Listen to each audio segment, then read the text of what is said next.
Chat ಸ್ಟಾಕ್ಗೆ ತಮಗೆಲ್ಲರಿಗೂ ಸ್ವಾಗತ. ಯಾರಿಗೆ ಹೇಳೋಣ ನಮ್ಮ ಪ್ರಾಬ್ಲಮ್ಮು ಅನ್ನಂಗೆ ಆಗಿದೆ ಈಗ. ಲ್ಯಾಪ್ಟಾಪು ಸರಿ ಇಲ್ದಲೆ ಬಹುಶಃ ಇದೇ ಚಾನಲ್ ಶುರು ಮಾಡಿದಾಗಿಂದ ಇದೇ ಲಾಂಗೆಸ್ಟ್ ಟೈಮ್ ಅನಿಸುತ್ತೆ ಚಾಟ್ ಸ್ಟಾಕು ಒಂದು ಇಂಟ್ರಪ್ಷನ್ ಆಗಿ ಸರಿಯಾಗಿ ಬರ್ದಲೇ ಇರುವಂಥದ್ದು. ಕಾರಣ ಲ್ಯಾಪ್ಟಾಪು ಕೆಲಸ ಮಾಡ್ತಾಯಿಲ್ಲ. ಸೊ ಸರ್ವಿಸ್ ಸೆಂಟ್ರು ಮತ್ತೊಂದು ಎಲ್ಲ ಕಡೆ ನೋಡಾಯಿತು, ಏನು ಮಾಡಿದ್ರು ಆಗ್ತಾಯಿಲ್ಲ. ಸೊ ಅದಕ್ಕೆ ಡೆಡಿಕೇಟೆಡ್ ಆಗಿ ಟೈಮ್ ಕೊಟ್ಟು ಮಾಡಬೇಕು. ನೋಡೋಣ, ಹೊಸ ಹಾರ್ಡ್ ಡಿಸ್ಕ್ನೂ ಕೂಡ ತಂದಿದ್ದಾಯಿತು, ಹೊಸ ಲ್ಯಾಪ್ಟಾಪೇ. ನೋಡೋಣ, ಅದು ಆದಷ್ಟು ಬೇಕಾದ ಸರಿ ಮಾಡ್ಕೊಂಡು ಬರೋಕ್ಕೆ ಪ್ರಯತ್ನ ಪಡ್ತೀನಿ. ಸೊ ಸಮಯದ ಅಭಾವದಿಂದ ನೆನ್ನೆ ಚಾಟ್ ಸ್ಟಾಕ್ ಬಂದಿರಲಿಲ್ಲ. ಸೊ ಇವತ್ತು ಯಾವ ರೀತಿಯಾಗಿತ್ತು ಮಾರ್ಕೆಟು, ಒಂದು ಎಕ್ಸ್ಪೆಕ್ಟೇಷನಲ್ಲಿ ಓಪನ್ ಆಯಿತು, 25,200 ಹತ್ತಿರ ಬಂದಿತ್ತು. ಅದ್ರ ಮೇಲ್ಗಡೆ ತುಂಬ ಗ್ಯಾಪ್ ಅಪ್ ಓಪನಿಂಗ್ ಆದರೆ ಇವತ್ತೊಂದು ಪ್ರಾಫಿಟ್ ಬುಕ್ಕಿಂಗ್ ಆಗ್ಬೋದು ಅಂತ ಯೋಚನೆ ಮಾಡಿದ್ದೆ. ಆದರೆ ಅದು ಯಾವುದಕ್ಕೂ ಜಾವಕಾನೇ ಕೊಟ್ಟಿಲ್ಲ. ಇವೆಂಟ್ ಡೇ ಇವತ್ತು, ಯಾಕೆಂದರೆ ಫೆಡ್ ಚೇರ್ಮನ್ ಬರ್ತಾರೆ, ಇಂಟ್ರೆಸ್ಟ್ ರೇಟ್ ಬಗ್ಗೆ ಹೇಳ್ತಾರೆ. 2025ನೇ ಇಸವಿಯ ಮೊದಲ ರೇಟ್ ಕಟ್ ಆಗುತ್ತೆ ಅಂತ ಮಾರ್ಕೆಟಿನ ಎಕ್ಸ್ಪೆಕ್ಟೇಷನ್ ಇದೆ. 97% ಆಫ್ ದ ಅನಲಿಸ್ಟು US ಅಲ್ಲಿ ಇವತ್ತು ರೇಟ್ ಕಟ್ಟನ್ನು ಅನೌನ್ಸ್ ಮಾಡ್ತಾರೆ ಅಂತ ಅಂದ್ಕೊಂಡಿದ್ದಾರೆ. ಅಂದರೆ ಎಷ್ಟು, ಮಿನಿಮಮ್ 25 ಬೇಸಿಸ್ ಪಾಯಿಂಟ್ ಕಮ್ಮಿ ಮಾಡ್ತಾರೆ ಅಂತ. 4.25 ಇದ್ದಿದ್ದನ್ನು 4.25% ಮಾಡ್ತಾರೆ ಅಂತ.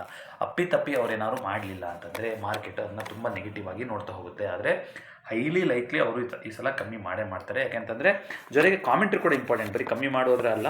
ಸೊ ಕಾಮೆಂಟ್ರಿ ಏನು ಕೊಡ್ತಾನೆ ಅಂದರೂ ಕೂಡ ಅದ್ರ ಬಗ್ಗೆನೂ ಕೂಡ ನೋಡ್ತಾ ಇರುತ್ತೆ. ಯಾಕೆಂದರೆ ಟ್ರಂಪು ಬಂದಾಗಿಂದ ಪ್ರೆಷರ್ ಇದೆ ಅವ್ರದ್ದು, ಆಯಿತಾ. ಕಮ್ಮಿ ಮಾಡಬೇಕು, ಜನಕ್ಕೆ ಕಮ್ಮಿ ರೇಟಿಗೆ ಎಲ್ಲ ಇದು ಸಿಗಬೇಕು, ಸಾಲ ಎಲ್ಲ ಸಿಗಬೇಕು ಅಂತ ಹೇಳ್ತಾ ಇದ್ದಾರೆ. ಅವರು ಹಂಗೆ ಕಮ್ಮಿ ಮಾಡೋಕ್ಕಾಗೋದಿಲ್ಲ, ಫಸ್ಟು ನಾವು ಇನ್ಫ್ಲೇಷನ್ ಎಲ್ಲದನ್ನು ನೋಡ್ಕೋಬೇಕು ಅಂತ ಹೇಳ್ತಾಯಿದ್ರು. ಯಾರು, ಫೆಡ್ ಚೇರ್ಮನ್ ಅವರು, ಪವೆಲ್ ಅವರು. ಈಗ ಇನ್ಫ್ಲೇಷನು ಆಲ್ಮೋಸ್ಟ್ ಅದೇ ಜಾಗದಲ್ಲಿ ಒಂದೇ ಥರ ಇದೆ. ಅವ್ರದ್ದು ಏನು ಟಾರ್ಗೆಟ್ ಇದೆ ಅದಕ್ಕಿಂತ ಜಾಸ್ತಿನೇ ಇದೆ. ಜೊತೆಗೆ ಟ್ರಂಪ್ ಅವರು ಕೂಡ ಕಮ್ಮಿ ಮಾಡಿ ಅಂತ ಹೇಳ್ತಾನೆ ಇದ್ದಾರೆ. ಜೊತೆಗೆ ಲೇಬರ್ ಮಾರ್ಕೆಟು, ಎಂಪ್ಲಾಯ್ಮೆಂಟ್ ಡೇಟನ್ನು ಕೂಡ ಕಮ್ಮಿ ಬಂದಿರೋದ್ರಿಂದ ಸೊ ಈಗ ಸ್ವಲ್ಪ ಜನಗಳಿಗೆ ಅನುಕೂಲ ಆಗಲಿ ಅಂತ ಮಾಡಿರ್ಬೋದು ಅಂತ ಕಾಣಿಸ್ತಾ ಇದೆ. ಸೊ ಹಾಗಾಗಿ ಕಮ್ಮಿ ಆಗ್ಬೋದು ಅಂತಲೇ ಇದೆ ಎಕ್ಸ್ಪೆಕ್ಟೇಷನ್. ನೋಡೋಣ ಅದು ಯಾವ ರೀತಿ ಆಗುತ್ತೆ ಅಂತ. ಇವತ್ತು 32 ಸ್ಟಾಕ್ಗಳು ನಿಫ್ಟಿ 50 ಗ್ರೀನಲ್ಲಿ ಎಂಡ್ ಆಗಿದೆ. 16 ಸ್ಟಾಕ್ಗಳು ನೆಗೆಟಿವಲ್ಲಿ ಎಂಡ್ ಆಗಿದೆ. ಸೊ 3-5% ಕೊಟ್ಟಿರೋದು 2 ಸ್ಟಾಕ್ ಇದೆ. ಅಂದರೆ majority of the stock 0 to 3% ಕೊಟ್ಟಿದೆ ಇವತ್ತು. ಇವತ್ತಿನ ಟಾಪ್ ಲೂಸರ್ ಅಂದರೆ ಬಜಾಜ್ ಫಿನ್ ಸರ್ವಿಸು 1.12%. ಅದೇ ರೀತಿಗೆ ಟಾಪ್ ಗೇನರ್ ಅಂದರೆ ಟಾಟಾ ಕನ್ಸ್ಯೂಮರ್ ಪ್ರಾಡಕ್ಟ್ಸ್. ಏನಾದರೂ ನ್ಯೂಸ್ ಬಂದಿದೆಯಾ ಏನು ಅಂತ ನಾನು ಫಾಲೋ ಅಪ್ ಮಾಡೋಕ್ಕಾಗಿಲ್ಲ. ಸೊ 4% ಅಪ್ ಬಂದಿದೆ ಟಾಟಾ ಕನ್ಸ್ಯೂಮರ್ ಪ್ರಾಡಕ್ಟ್ಸಲ್ಲಿ. ಅದೇ ರೀತಿಗೆ ನಿಫ್ಟಿ ಬ್ಯಾಂಕ್ ಯಾವ ರೀತಿಯಾಗಿತ್ತು ಅಂತ ನೋಡ್ಕೊಂಬರೋದಾದರೆ 8 ಬ್ಯಾಂಕ್ಗಳು ಪಾಸಿಟಿವ್ ಆಗಿತ್ತು, ಒಂದು 4 ಬ್ಯಾಂಕ್ಗಳು ಮಾತ್ರ ನೆಗೆಟಿವ್ ಆಗಿದೆ. ಇಂಡಸ್ಲ್ಯಾಂಡ್ ಬ್ಯಾಂಕು ಮತ್ತೊಂದು ಅದೆಲ್ಲ CEO ಇದೆಲ್ಲ ಚೇಂಜಸ್ ಅದೆಲ್ಲ ಸುದ್ದಿ ಬರ್ತಾನೆ ಇದೆ. ಆ ರೀತಿಯಾಗಿದೆ. ನಿಫ್ಟಿ ನೆಕ್ಸ್ಟ್ 50 ಅಂತ ನೋಡ್ತಾ ಬರೋದಾದರೆ ಅದರಲ್ಲೂ ಕೂಡ ಬ್ರಾಡರ್ ಮಾರ್ಕೆಟಲ್ಲಿ ಪಾಸಿಟಿವ್ ಆಗಿ ಇರುವಂಥದ್ದು ಜಾಸ್ತಿ ಇದೆ ಅಲ್ವಾ. ಸೊ ಓವರಾಲ್ ನೋಡೋದಾದರೆ ICICI ಲಾಂಬಾರ್ಡು 2% ಕರೆಕ್ಷನ್ ಬಂದಿದೆ. ಅದೇ ರೀತಿಯಾಗಿ PNB Punjab national bank after long time 3% up ಬಂದಿರೋದ್ರ ಮೂಲಕ ಅದು ನಿಫ್ಟಿ ನೆಕ್ಸ್ಟ್ 50ಯ ಟಾಪ್ ಗೇನರ್ ಆಗಿದೆ. ಸೊ ಓವರಾಲು FIDA ಡೇಟಾ ಏನು ಮಾಡ್ತಾ ಇದೆ ಅಂತ ನೋಡ್ಕೊಂಡ್ಬಿಟ್ಟು ಮಾಡಿ. FIDA ಡೇಟಾ ನೋಡ್ತಾ ಹೋಗೋದಾದ್ರೆ ಇವತ್ತು ಮಂತ್ಲಿಲಿದ್ದೀನಿ, ಡೈಲಿಗೆ ಹೋದರೆ ಸೊ 17 ಸೆಪ್ಟೆಂಬರು ಇವತ್ತು FIಗಳು ಸೆಲ್ಲೇ ಮಾಡಿದ್ದಾರೆ ಇವತ್ತು, ಕರೆಕ್ಟಾ. 1,125 ಕೋಟಿ ಇವತ್ತಿನ ಡೇಟಾ ಬಂದಿದೆ ಆಲ್ರೆಡಿ. DIಗಳು 2,294 ಕೋಟಿ ಬೈ ಮಾಡಿದ್ದಾರೆ. ಸೊ FIಗಳು ಇನ್ನೂ ಸೆಲ್ ಮೋಡಿಂದ ಆಚೆ. ನೆನ್ನೆ ಒಂದಿನ ಬೈ ಮಾಡಿದ್ರು ನಾನು ವೆಜಿ ಮೈನರ್ 308 ಕೋಟಿ. ಇವತ್ತು ಅವರು ಮತ್ತೆ ಸೆಲ್ಲಿಂಗಿಗೆ ಕನ್ವರ್ಟ್ ಆಗಿದ್ದಾರೆ. ಅದು ಹಂಗೆ ಇರಲಿ, ನೋಡೋಣಂತೆ. ಸೊ ನಾಳೆ ಯಾವುದು, ನಾಳೆ ಸೆನ್ಸೆಕ್ಸ್ನ ಎಕ್ಸ್ಪೈರಿ. ನೋಡಿ, ಸೆನ್ಸೆಕ್ಸ್ ಎಕ್ಸ್ಪೈರಿ ಇವಾಗ ಯಾರು ಪೊಸಿಷನ್ಗಳನ್ನು ದೊಡ್ಡ ಪ್ರಮಾಣದಲ್ಲಿ ಉಳಿಸ್ಕೊಂಡಿಲ್ಲ. ಫಸ್ಟ್ ಆಫ್ ಆಲ್ ನಿಫ್ಟಿಯಷ್ಟು ವಾಲ್ಯೂಮ್ಗಳು ಇರೋದಿಲ್ಲ ಸೆನ್ಸೆಕ್ಸಲ್ಲಿ, ಆದರೂ ಹೈಯೆಸ್ಟ್ ವಾಲ್ಯೂಮ್ ಅನ್ನೋದು ಮೇಲ್ಗಡೆ, ಇಲ್ಲಿ ಮೇಲ್ಗಡೆ ಟಾಪ್ ಸೀಲಿಂಗಲ್ಲಿದೆ. ಅದು ಬಿಟ್ಟರೆ ಇಲ್ಲಿ ಜೋರಾಗಿ ಒಂದು ಸಪೋರ್ಟ್ ಇದೆ. ಮಧ್ಯದಲ್ಲಿ ಸಪೋರ್ಟ್ 82,000ದಲ್ಲಿ ಸ್ವಲ್ಪ ದೊಡ್ಡ ಮಟ್ಟದಲ್ಲಿ ಕಾಣಿಸ್ತಾರೆ, 82,000 ಇರುವಂಥದ್ದು. ಆದರೆ ರೆಸಿಸ್ಟೆನ್ಸ್ ಅಂತ ನೋಡ್ತಾ ಬರೋದಾದ್ರೆ ನೋಡಿ, ಈ ಲೈನಲ್ಲಿ ಒಂದು ರೆಸಿಸ್ಟೆನ್ಸ್ ಕಾಣುತ್ತೆ, ಸುಮ್ಮನೆ ಹೇಳಿದ್ರೂ ಕಾಣುತ್ತೆ. ಇಲ್ಲಿ 82,800 ಈ ಲೆವೆಲಲ್ಲಿ ಮಾರ್ಕೆಟು ಸುಮಾರು ಸಲ ಈ ಝೋನಿಗೆ ಬಂದಿದೆ, ಇಲ್ಲಿ ಅಟೆಂಪ್ಟ್ ಆಗಿದೆ, ಇಲ್ಲಿ ಬಂದಿರೋ ಅಟೆಂಪ್ಟ್ ಆಗಿದೆ, ಇಲ್ಲಿ ಬಂದಿರೋ ಅಟೆಂಪ್ಟ್ ಆಗಿದೆ, ಈಗ ಅಲ್ಲಿಗೆ ಬಂದು ಕ್ಲೋಸಿಂಗ್ ಆಗಿದೆ. ಸೊ ಒಂದು ಇಂಟರ್ಮೀಡಿಯೇಟ್ ರೆಸಿಸ್ಟೆನ್ಸ್ ಲೆವೆಲಲ್ಲಿ ಖಂಡಿತ ಬಂದು ಮಾರ್ಕೆಟು ಕ್ಲೋಸಿಂಗ್ ಆಗಿದೆ. ಸೊ ನಾಳೆ ನಾವು ತುಂಬ ಪಾಸಿಟಿವ್ ಆಗಿರಬೇಕಾದ್ರೆ ಸ್ವಲ್ಪ ಕಾಷಿಯಸ್ ಆಗೇ ಇರಿ ಅಂತ ಹೇಳ್ತೀನಿ. ಸೆಂಟಿಮೆಂಟ್ ಚೆನ್ನಾಗಿ ಕಾಣಿಸ್ತಾ ಇಲ್ವಾ, ಚೆನ್ನಾಗಿ ಕಾಣಿಸ್ತಾ ಇದೆ. ನಾಳೆ ರ್ಯಾಲಿ ಆಗೋಕ್ಕೆ ಜಾಸ್ತಿ ಚಾನ್ಸ್ ಇಲ್ವಾ, ರ್ಯಾಲಿನೂ ಆಗ್ಬೋದು ನಾಳೆ. ಆದರೆ ಇಂಥ ಟೈಮಲ್ಲಿ ಚಾರ್ಟ್ಸಲ್ಲಿ ಏನು ಹೇಳ್ತಾರೆ, ನಮಗೆ ಒಂದು ರೆಸಿಸ್ಟೆನ್ಸ್ ಲೆವೆಲಲ್ಲಿ ಇದೆ ಅಂತ ಹೇಳ್ತಾರೆ. ಸೊ ಇವತ್ತು ಕೂಡ ಅದನ್ನೇ ಎಕ್ಸ್ಪೆಕ್ಟ್ ಮಾಡಿದ್ವಿ. ಇವತ್ತು ತುಂಬ ದೊಡ್ಡ ಗ್ಯಾಪ್ ಅಪ್ ಓಪನಿಂಗ್ ಆದರೆ ಟ್ರೇಡ್ ಇರೋದಿಲ್ಲ, ಪ್ರಾಫಿಟ್ ಬುಕ್ಕಿಂಗ್ ಬರ್ಬೋದು ಅಂತ. ನಾಳೆ ಕೂಡ ಅದೇ ಸಾಧ್ಯತೆಯೇ ನಾವು ನೋಡ್ತಾ ಹೋಗಬೇಕು. ಸೊ ನಾಳೆ ಏನಾದ್ರು ಅಪ್ಪಿತಪ್ಪಿ ಗ್ಯಾಪ್ ಅಪ್ ಓಪನಿಂಗ್ ಆಯಿತು, ಈ ಝೋನ್ಗಿಂತ ಮೇಲ್ಗಡೆ ಓಪನ್ ಆಯಿತು ಅಂದರೆ ಆ ರ್ಯಾಲಿ ಕಂಟಿನ್ಯೂ ಆಗೋಕ್ಕಿಂತ ಅಲ್ಲಿಂದ ಒಂದು ಪ್ರಾಫಿಟ್ ಬುಕ್ಕಿಂಗ್ ಬರುವಂಥ ಸಾಧ್ಯತೆಯೇ ಜಾಸ್ತಿ ಇದೆ. ಪ್ರಾಫಿಟ್ ಬುಕ್ಕಿಂಗ್ ಅಂದರೆ ಫುಲ್ ತೊಗೊಂಡು ಕೂತ್ಕೊಂಡ್ರೆ ಕೆಳಗಡೆ ಬಿದ್ದೋಗುತ್ತಾ, ಹಂಗಲ್ಲ. ಸೊ ಈಗ ಅಲ್ಲಿ ಈಗೇನು ಒಂದು ಮೂಮೆಂಟ್ ಆಗಬೇಕಾಗಿತ್ತು, ಆ ಮೂಮೆಂಟ್ ಆಗಿದೆ. ಈಗ ಒಂದು ಪಾಸ್ ಆಗ್ಬೋದು ಇಲ್ಲಿ ಮಾರ್ಕೆಟ್, ಯಾಕೆಂದರೆ ಕಂಟಿನ್ಯೂಸ್ ಆಗಿ ರ್ಯಾಲಿ ಆಗಿದೆ ಅಲ್ವಾ. ಅಲ್ಲಿ ಒಂದು ಡಿಪ್ ಬರ್ಬೋದು. 82,400, 82,500 ರೌಂಡ್ ಲೆವೆಲ್, ಅದು ಸಪೋರ್ಟ್ ಅಲ್ಲೇ ಇದೆ. ಸೊ ನೋಡೋಣ ನಾಳೆ ಎಲ್ಲಿ ಓಪನ್ ಆಗುತ್ತೆ ಅಂದರೆ ಸುಮಾರು ವಿಚಾರ ನಿರ್ಧಾರ ಆಗುತ್ತೆ. ರೆಸಿಸ್ಟೆನ್ಸ್ ಅಂತ ನೋಡ್ತಾ ಬರೋದಾದರೆ ಸದ್ಯಕ್ಕೆ ಇದು ಯಾವ ಝೋನ್, ಇದು 83,000 ಸ್ವಲ್ಪ ರೆಸಿಸ್ಟೆನ್ಸ್ ಕಾಣಿಸ್ತಾ ಇದೆ. ಮೇಜರ್ ಸಪೋರ್ಟು ನಮ್ಗೆ ಆಲ್ರೆಡಿ ಅಲ್ಲೇ 82,500 ಒಂದು ಸಪೋರ್ಟ್ ಇದೆ. 82,000 ಕೂಡ ಒಂದು ಒಳ್ಳೆ ಸಪೋರ್ಟ್ ಇದೆ. ಹಾಗಾಗಿ ಒಳ್ಳೆ ರ್ಯಾಲಿ ಆಗಿರೋದ್ರಿಂದ ನಾಳೆ ಒಂದು ಗ್ಯಾಪ್ ಓಪನಿಂಗ್ ಆಯಿತು ಅಂದರೆ ಒಂದು ಪ್ರಾಫಿಟ್ ಬುಕ್ಕಿಂಗ್ ಆಗಿ ಆ ಝೋನ್ ಒಳಗಡೆ ಮುಗಿಸೋಂಥ ಎಕ್ಸ್ಪೈರಿ ಆಗ್ಬೋದು. ತುಂಬ ಒಂದು ಧೂಮ್ಧಾಮ್ ಎಕ್ಸ್ಪೈರಿ ಅಂತ ನಾನಂತೂ ಎಕ್ಸ್ಪೆಕ್ಟ್ ಮಾಡ್ತಾ ಇಲ್ಲ. US ಮಾರ್ಕೆಟಲ್ಲಿ ರ್ಯಾಲಿ ಕೊಡ್ಬೋದು, ಆದರೆ ಕಾಮೆಂಟ್ರಿ ಇದ್ರ ಮೇಲೆಗೂ ಕೂಡ ತುಂಬ ಡಿಸೈಡ್ ಆಗುತ್ತೆ. ಜೊತೆಗೆ ಇಂಡಿಯಾ US ಇಂಟು ಟ್ರೇಡ್ ಆಗ್ತಾ ಇದೆ. ಸೊ ಈ ಕಾರಣದಿಂದಾಗಿ ತುಂಬ ಒಂದು ದೊಡ್ಡ ರನ್ ಆಗ್ಬೋದು ಅಂತಲೂ ಕೂಡ ಎಕ್ಸ್ಪೆಕ್ಟೇಷನ್ ಇರ್ಬೋದು, ಚೆನ್ನಾಗಾಯಿತು ಅಂತಂದರೆ. ಸೊ ಅದು ಕಾಣಿಸ್ತಾ ಇದೆ, ಆ ಸೆಂಟಿಮೆಂಟ್ ಆಗೋ ಥರದ್ದು ಕಾಣಿಸ್ತಾ ಇದೆ. ಅದಕ್ಕೆ ಅವಕಾಶ ಇದೆ, ಇಲ್ಲ ಅಂತ ಹೇಳ್ತಾ ಇಲ್ಲ. ಯಾಕಂದರೆ ನೋಡಿ, ಇಲ್ಲೊಂದು ಏನು ಕರೆಕ್ಷನ್ ಬರ್ತಾ ಇತ್ತು, ಅದಕ್ಕೆ ಲಾಸ್ಟ್ 3 ವೀಕಿಂದ ಈ ವಾರ ಇನ್ನೂ ಕ್ಲೋಸಿಂಗ್ ಆಗಿಲ್ಲ. ಆದರೂ ನೋಡ್ತಾ ಬರೋದಾದರೆ ಈಗ 3 ವೈಟ್ ಸೋಲ್ಜರ್ಸ್ ಆಗೋಗ್ಬಿಡುತ್ತಿಲ್ಲ. ಈಗ ಈ ಥರ ಮಾಡ್ತು ಅಂದರೆ 3 ವೈಟ್ ಸೋಲ್ಜರ್ಸ್ ಆಗ್ತಾ ಹೋಗುತ್ತೆ. ಸೊ ಬ್ಯಾಕ್ ಡ್ರಾಪಲ್ಲಿ ಈ ಒಂದು ಟ್ರೆಂಡ್ ಲೈನ್ ಏನಿತ್ತು ಆ ರೆಫರೆನ್ಸ್ ಹತ್ತತ್ರಕ್ಕೆ ಬರ್ತಾ ಇದ್ದೀವಿ. ಸೊ ಈ ಝೋನ ಬಿಟ್ಟು ಹೋಯಿತು ಅಂತಂದರೆ ನಾವು ಓಕೆ, ಇಲ್ಲಿ ಒಂದು ವಾಪಸ್ ಮತ್ತೆ ಮಾರ್ಕೆಟ್ ಮೇಲ್ಗಡೆ ಹೋಗೋಕೆ ರೆಡಿ ಇದೆಯಾ ಅಂತ ನೋಡ್ತಾ ಹೋಗಬೇಕು. ಆದರೆ ಈಗಲೇ ಅದನ್ನು ಮಾಡುವಂಥ ಅವಕಾಶ ನಮಗೆ ಇಲ್ಲ, ಕಾರಣ ಈ ರೆಸಿಸ್ಟೆನ್ಸ್ ಝೋನ್ನ ದಾಟ್ ಹೋಗಿಲ್ಲ.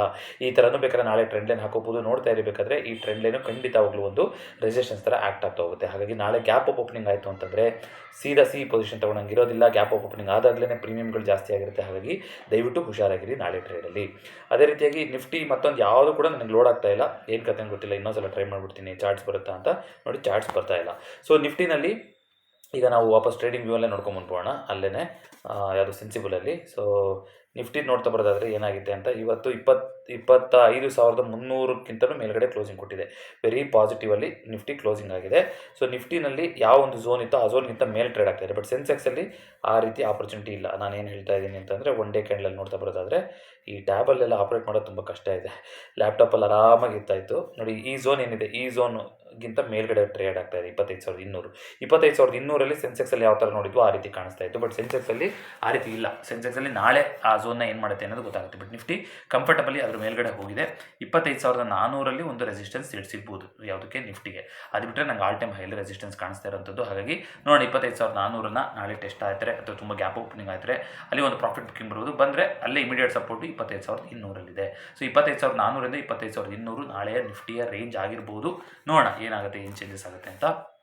Same with bank Nifty. I think bank Nifty ಎಲ್ಲ ಇವಾಗ ಯಾರು ವೀಕ್ಲಿ ಎಕ್ಸ್ಪೈರಿಗಳಿಲ್ಲ. ಸೊ ವೀಕ್ಲಿ ಎಕ್ಸ್ಪೈರಿಗಳು ತೆಗಿತಾರೆ, ಅದು ಕೂಡ ಇನ್ನೂ ಸ್ಪೆಕ್ಯುಲೇಷನಲ್ಲೇ ಇದೆ. ಅದು ನೋಡೋಣ, ಕರೆಕ್ಟಾಗಿ ಕನ್ಫರ್ಮೇಷನ್ ಬಂದಾಗ ಅದು ಮಾತಾಡೋಣಂತೆ.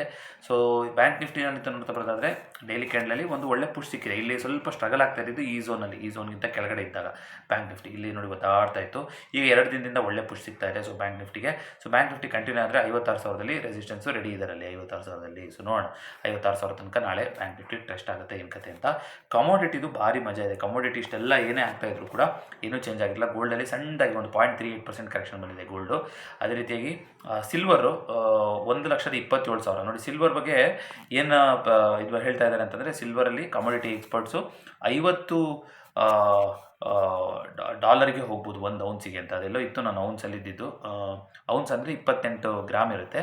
ಸೊ ಇಲ್ಲೆಲ್ಲೋ ಇತ್ತು, ಸಿಲ್ವರ್ ತೆಗೆದುಬಿಟ್ಟೆ ಅನಿಸುತ್ತೆ ನಾನು.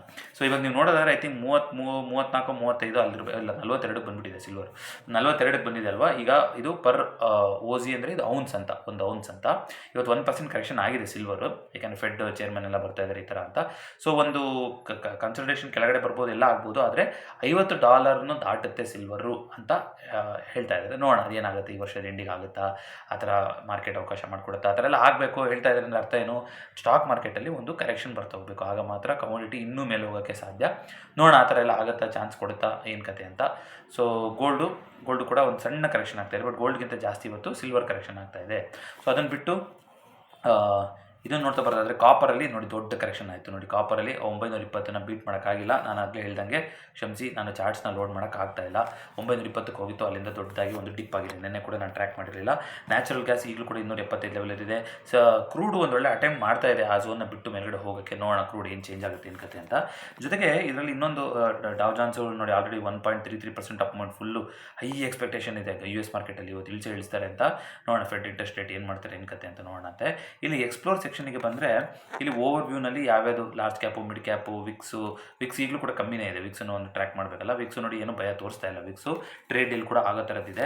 ಜೊತೆಗೆ FMCG ಕಂಪ್ನಿಗಳು ಒಂದಾದ್ಮೇಲೆ ಒಂದು ಅನೌನ್ಸ್ ಮಾಡ್ತಾ ಇದ್ದಾರಲ್ವ. ಇವಾಗ ಗೌರ್ಮೆಂಟಿಂದ ನಿರ್ದೇಶನ ಬಂದುಬಿಟ್ಟಿದೆ ಅಂತ. ಏನಂತ, ಡಿಸ್ಕೌಂಟ್ಗಳನ್ನು ಕರೆಕ್ಟಾಗಿ ಹಾಕಿ, ನೀವು ನಿಮ್ಮ ಪ್ರಾಡಕ್ಟಲ್ಲಿ ಕರೆಕ್ಟಾಗಿ ಇರಬೇಕು, ಎಷ್ಟು ಡಿಸ್ಕೌಂಟ್ ಆಗಿದೆ ಏನು ಕತೆ ಅಂತ. ಸೊ ಉದಾಹರಣೆಗೆ ಹೇಳ್ತಾ ಇದ್ದೀನಿ, ಯಾರಾದರೂ ಡವ್ ಸೋಪು ಹಿಂದೂಸ್ತಾನ್ ಯೂನಿಲಿವರ್ ಅದಕ್ಕೋಸ್ಕರ ತೊಗೊತಾ ಇದ್ದೀನಿ, ₹45 ಇತ್ತು 75 ಗ್ರಾಮು, ಈಗ ₹40 ಆಗಿದೆ. ಕ್ಲಿನಿಕ್ ಪ್ಲಸ್ ₹393 ಇತ್ತು, 355 ml ಬಾಟ್ಲು, ಅದು 340 ರೂಪಾಯಿಗೆ ಆಗಿದೆ. ಕಿಸಾನ್ ಕೆಚಪ್ 100 ರೂಪಾಯಿದ್ದು 93 ರೂಪಾಯಿ ಆಗಿದೆ. ಕ್ಲೋಸಪ್ ಟೂತ್ಪೇಸ್ಟು 145 ರೂಪಾಯಿ ಇದ್ದಿದ್ದು 129 ರೂಪಾಯಿ ಆಗಿದೆ. ಈ ರೀತಿಯಾಗಿ ಕೆಲವೊಂದು ಚೀಸು, ತುಪ್ಪ, ಹಾಲು ಅಂದರೆ ಟೆರಾಪ್ಯಾಕು, ಟೋನ್ ಮಿಲ್ಕು ಆ ಥರ ಏನೇನು ಬರುತ್ತೋ ಅದೆಲ್ಲ ಕಮ್ಮಿ ಆಗಿದೆ.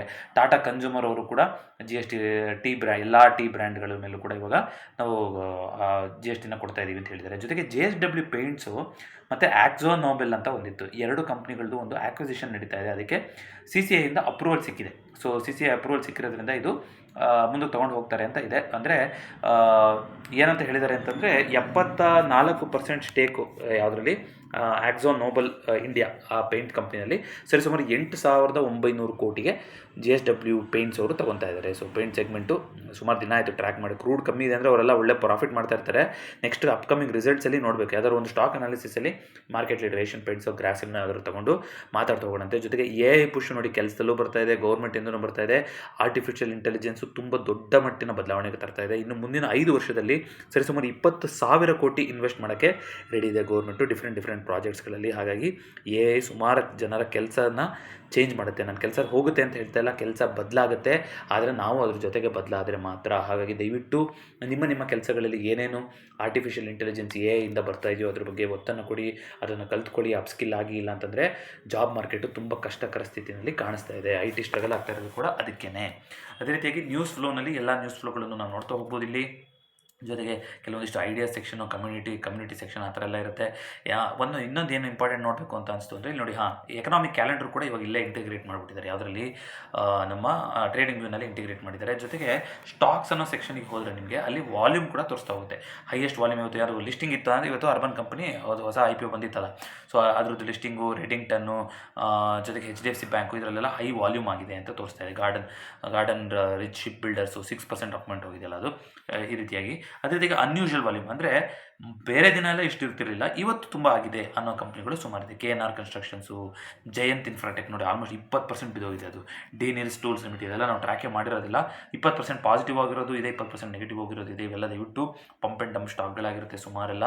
ಹಾಗಾಗಿ ದಯವಿಟ್ಟು ನೋಡಿಕೊಂಡು ಈ ಥರದಲ್ಲೆಲ್ಲ ಇರಿ ಅಂತ ಹೇಳ್ತೀನಿ. ಪೆನ್ನಿ ಸ್ಟಾಕ್ ಅಂತ ಏನಾದ್ರು ಮಾಡೋಕ್ಕೆ ಹೋದರೆ ಕೈ ಸುಟ್ಕೋಬೇಕಾಗುತ್ತೆ. ಸೊ ಇದನ್ನು ಹೊರತುಪಡಿಸಿ ಬೇರೆ ಸ್ಪೆಸಿಫಿಕ್ ನ್ಯೂಸ್ ಅಂತ ಏನು ಕಾಣಿಸ್ತಾ ಇಲ್ಲ. ಇವತ್ತಿನ ಫೆಡ್ ಡೀಲ್ ಏನಾಗುತ್ತೆ ಅಂತ ನೋಡ್ತಾ ಬರೋಣಂತೆ.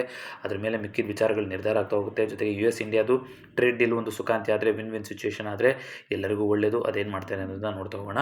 ಅದನ್ನು ಬಿಟ್ಟು ಸ್ಟಾಕ್ ಸ್ಪೆಸಿಫಿಕ್ ಅಂತ ನ್ಯೂಸ್ ಅಂದರೆ L&Tನಲ್ಲಿ ಒಂದು ಅವರಿಗೊಂದು ಸಿಗ್ನಿಫಿಕೆಂಟ್ ಆರ್ಡರ್ ಸಿಕ್ಕಿದೆ NPCIಲಿಂದ ಅಂತ ಬಂದಿತ್ತು. L&T ಇವತ್ತು ಐ ಥಿಂಕ್ 2% 2.3% ಅಮೌಂಟ್ ಆಗಿತ್ತು ನೆನ್ನೆ ಅನಿಸುತ್ತೆ.